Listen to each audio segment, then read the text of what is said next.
Shalom, berjumpa kembali dengan Renungan Suara Gembala hari ini. Mari kita buka hati kita untuk taburan firman Tuhan. Allah yang sangat baik, yang mengasihi dan memperhatikan hidup kami, sudah selayaknya kami bersyukur dan berterima kasih kepada Tuhan, karena kebaikan Tuhan itu tidak pernah berubah dari dulu, sekarang, sampai selama-lamanya.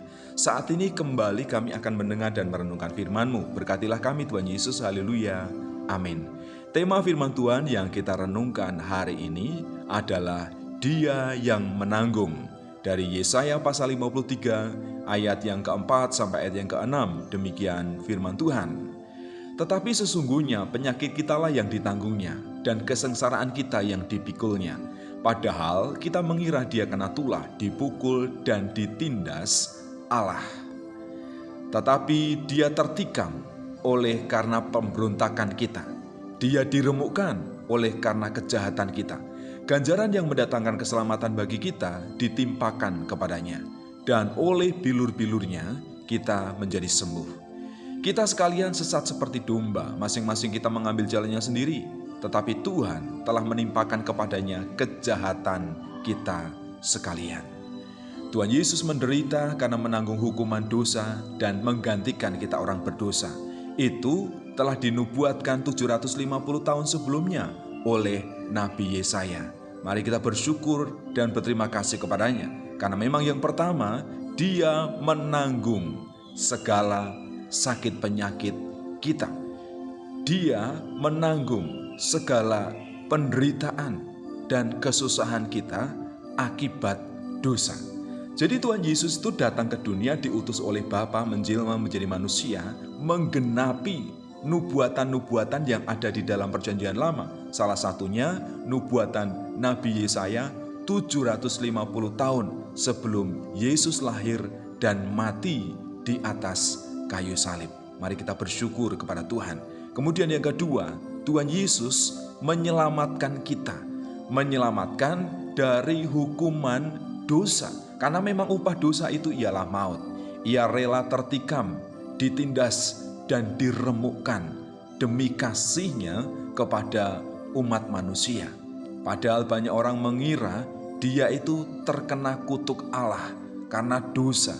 Tetapi itu bukan dosanya secara pribadi, tetapi dosa-dosa umat manusia yang ditanggungnya menjadi korban sebagai anak domba Allah yang tanpa cacat celah. Kemudian yang ketiga, Tuhan Yesus menyembuhkan. Jadi oleh bilur-bilurnya kita ini disembuhkan, kita ini dipulihkan.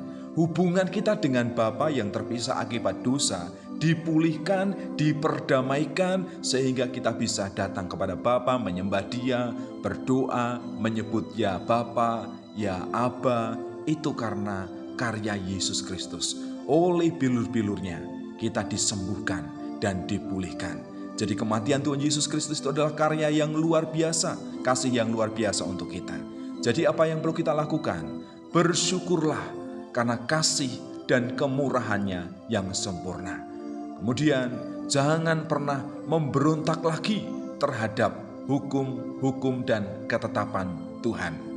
Selain itu, percayalah bahwa mujizat Allah itu masih ada sampai hari ini, sampai saat ini. Ia sanggup menyembuhkan segala sakit penyakit kita. Segala keadaan dan kondisi kita itu bisa dipulihkan karena Tuhan Yesus, kuasanya, mujizatnya itu masih nyata sampai saat ini. Ia menanggung penderitaan dan penindasan karena pemberontakan dan pelanggaran kita.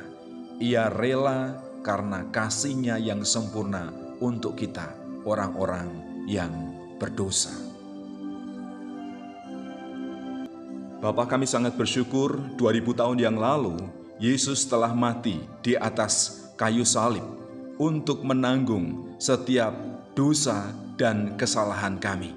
Penderitaan, sakit penyakit kami, pemberontakan kami ditanggung oleh Tuhan Yesus. Kami bersyukur kami boleh percaya kepada Tuhan Yesus sebagai Tuhan dan Juru Selamat kami.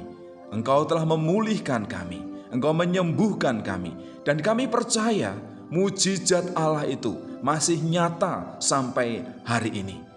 Kami percaya bahwa Tuhan sanggup menolong kami, melepaskan kami, memulihkan kami, dan menyembuhkan kami.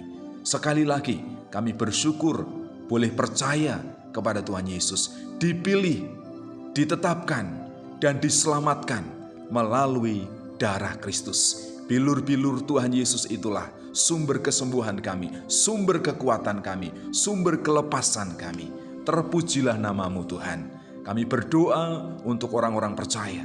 Kami berdoa untuk anak-anak Tuhan, supaya mereka benar-benar menikmati kasih karunia di dalam Tuhan.